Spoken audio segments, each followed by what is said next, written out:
Hello, I'm Herm Gailey. We're here to talk about a subject that could sound a little bit grim. That is the aging horseman. And as one, I would say that I don't find it all that grim.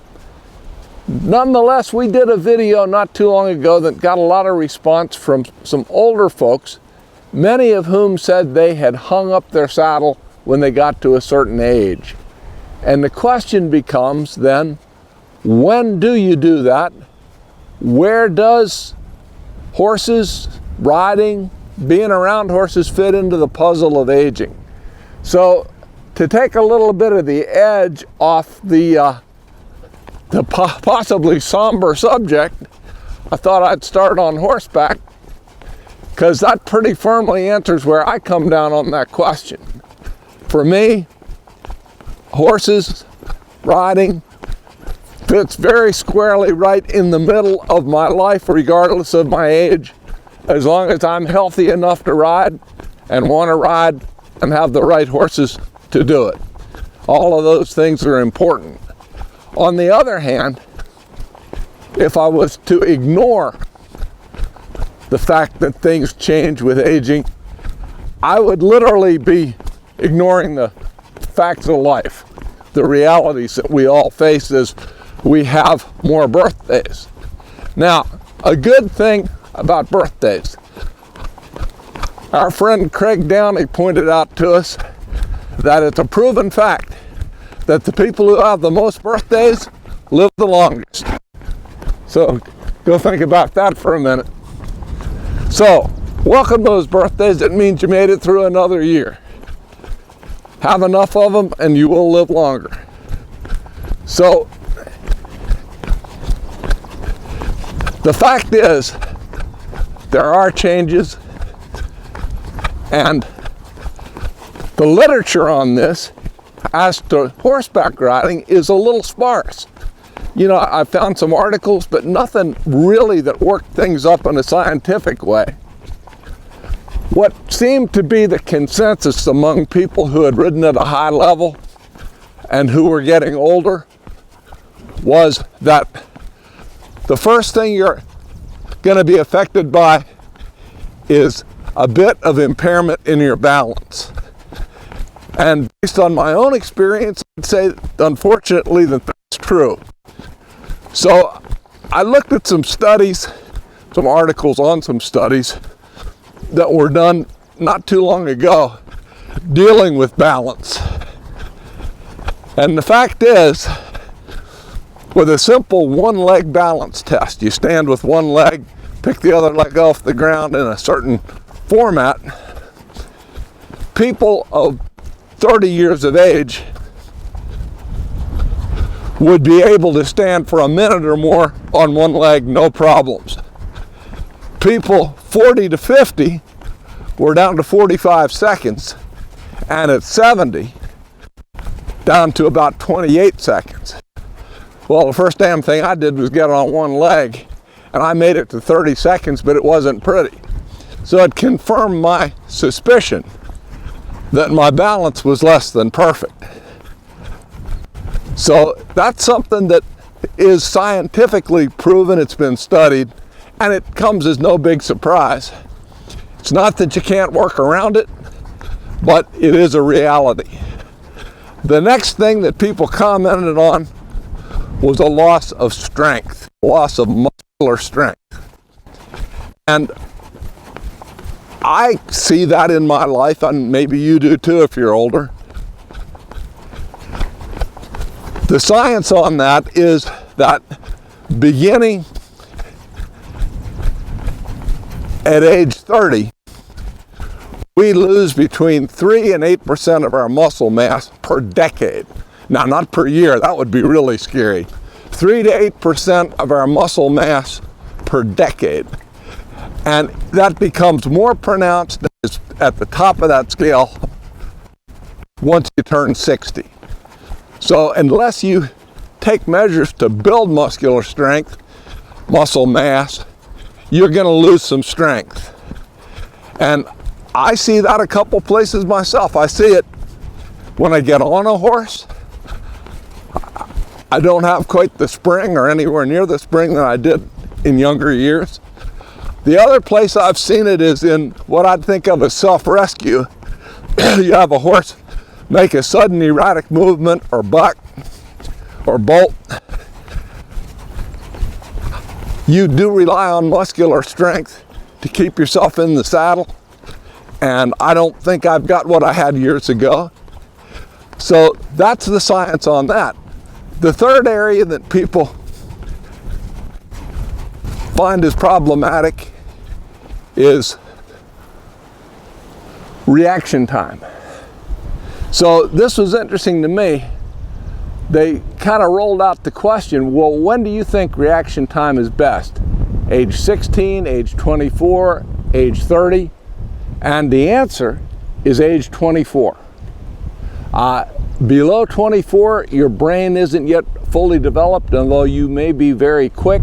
You're not as quick as you may become. At 24, statistically, you peak out. After that, it begins to tail off. And I would say that that is generally true. And that also tracks exactly what the people who were high-level riders said about their own aging process. That they found they lost balance, they lost strength, and their reactions were slower. Now, let's look at that and decide whether that's going to be bad enough to take us out of the game. And I really don't think any of those things need to be, unless they're really severe. If your balance is bad enough that you're having trouble walking around, well, getting up on a horse may not be the best idea. If you've got a medical condition, like bad vertigo, might make riding a bad idea. Some medications can definitely increase your loss of balance, create dizziness. All things that you ought to take into account. And if you have any of those conditions, then that's more between you and your doctor. And it's something you probably ought to explore completely to see if there is a workaround for you. But as to balance, my remedy for bad balance or a loss of balance when riding is to ride. Because riding is a balanced sport. And it helps you to practice that balance horseback. No question in my mind.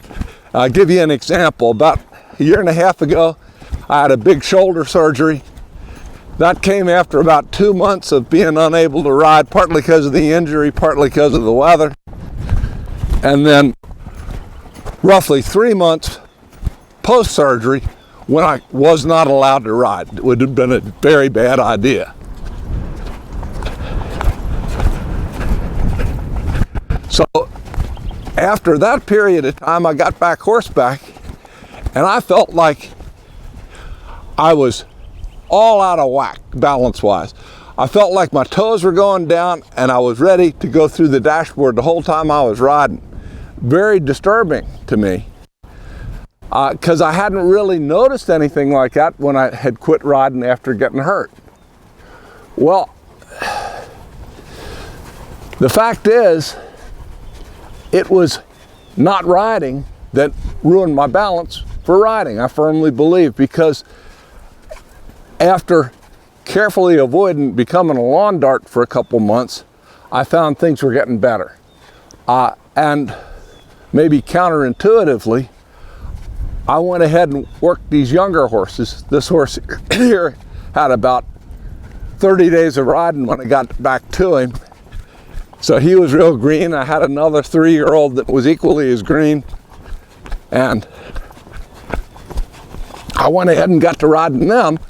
And as happens with young horses, they would sometimes spook or sometimes step off to the side, or this colt bucked pretty good a couple times unexpectedly. And as time went by, I think those erratic movements rebuilt my balance. So maybe I got lucky and didn't fall off when that process was ongoing. And maybe it would be more prudent to go for some physical therapy or go to a gym and work on that. But I think not riding absolutely contributes to a further loss of balance. So I figured the more time I spend horseback, the better my balance is likely to be. Strength-wise, certainly you could lift weights, you could go to a gym, you could get an exercise program that would help you. Probably a real good idea. I don't do it. I don't work out, I just work. And that, I think, keeps me in reasonably good muscular shape for my age, which is just short of 72 right now. So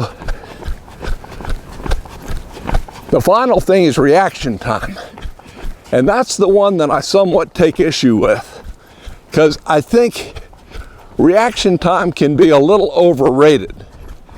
The fact is, you are never going to outreact a horse. It's been proven that a horse has the fastest reaction time of any domestic animal. I would have said a house cat, but that's not the case. A horse is the quickest reaction time of any domestic animal. So there's no way, young or old, that we humans are going to match reaction times with a horse. If a horse is headed our way, if a horse is striking or biting or jumping, and we don't already have a plan, we're not going to be quick enough to outmove that horse. So the critical thing, I think, is often anticipation, knowing what's coming, and not being there when the horse occupies the space you were just in. That makes quite a big difference. So those are the kind of things that affect how these different aging effects hit us. If you're not relying on trying to outquick a horse, maybe you're better off. Some of the people I've known who've had the worst accidents have been people who were very, very physical, very, very quick, and who lost that a bit over time and then continued to rely on what was no longer there. So that's kind of been my experience with those three effects of aging. Now, other than that, your decision as to whether to ride, how much to ride, where to ride, what discipline, what animal, is going to depend on just a limitless number of individual variables. But I will tell you personally, I showed reining horses for 35 or 40 years, and about 3 years ago, for a variety of reasons, I just sort of hung up my skid boots. And when I show a horse now, I'm showing in ranch riding. I enjoy it. It's lower key. The other thing is, the shows that we have locally are close by. They're a little bit less competitive maybe, and I found I no longer had the energy or the desire to show at a higher level. And that's an individual decision. Whether I could have persisted, I really don't know. I went out doing well, but after the pandemic shut down, I just sort of thought, I'm not going back. And that has also affected my choice of horses. This is a nice big coming 4-year-old gelding, but he's not going to be anybody's reining horse. But what he is a horse who is going to be extra reliable going out across country, which is something that I've always done a lot of. During the pandemic, my wife and I went trail riding a couple times a week, and I found that I really enjoyed going away and doing that, just the two of us, really. So having horses like this, or like the other big gelding that I ride a good bit, Slim, they're not going to go win a reining class, but they are going to get you home from a long ride, and that's worth a lot. So I've changed my discipline, changed my choice of horses. I started this cult myself 2 years ago. I was 70 then. I'd have to say that was questionable whether I should have done that. Now, just to sort of revert to the horse, he's a little lazier than the performance bred horses I'm used to. So when you put a leg into him, sometimes you have to wake him up. So that's a little change. It's taken me a while to get used to. I'm used to a little bit more physical ability. But what you get with this type of horse is a more level mind, a horse that likes to cover country and who doesn't get rattled real easily. And boy, that's come to mean a lot to me. So you may want to think the same thing. If say you're a 3-day eventer, you know, that's pretty demanding. You get to an age, maybe you say, I'm going to sort of back off a little bit and just, you know, get into the dressage end of things, which doesn't carry the same risk and the same demands physically, and maybe just as rewarding. So again, that's all individual. You may want to change your equipment. I know I'm going to get a predictable amount of hate mail for not wearing a helmet, and I can't argue with anybody who says I should, but I will argue the right to make a choice, and I've never used a helmet, and I'm not starting anytime soon. But I would never suggest that it wasn't a good idea, and that it doesn't become an increasingly good idea as you accumulate those birthdays. Some people wear protective vests. I'm not, but that's not a bad idea. My wife for years rode an old contest roper made by Price McLaughlin back in the early 50s. It had been my dad's saddle. Hardly any swells, about a 2.5-inch cantle. It was the nearest thing to an English saddle that you can get with a horn. Very comfortable, but not real secure. About 3 years ago, she said, you know, I hate to do it, but I'm going to have to start riding a little deeper saddle. I'm not satisfied that I'm completely able to stay on a horse that jumps in that saddle any longer. So she rides a little deeper saddle now. She feels a little more secure, and that's a change in equipment that worked out real well for her. So those are things that we think about. We may start to do things like, I've got a muck bucket sitting here in the pen, and I use that to get on. In fact, I'm probably going to do just a little short video showing different mounting strategies that may apply as you get a little older, or maybe of any age. If you've got a tall horse and you're a short person, or you've got anything physical going on, you can use mounting block, you can use a muck bucket. You can also amend your process of stepping up on your horse directly. Those are all things that we can work on. But bottom line is, change, don't quit unless you know it's time to quit. Have the right horse, the right equipment, the right attitude, and I hope the day I die, it's right after I get off a horse. Hope that's no time soon, because I want to keep riding. Hope you do too.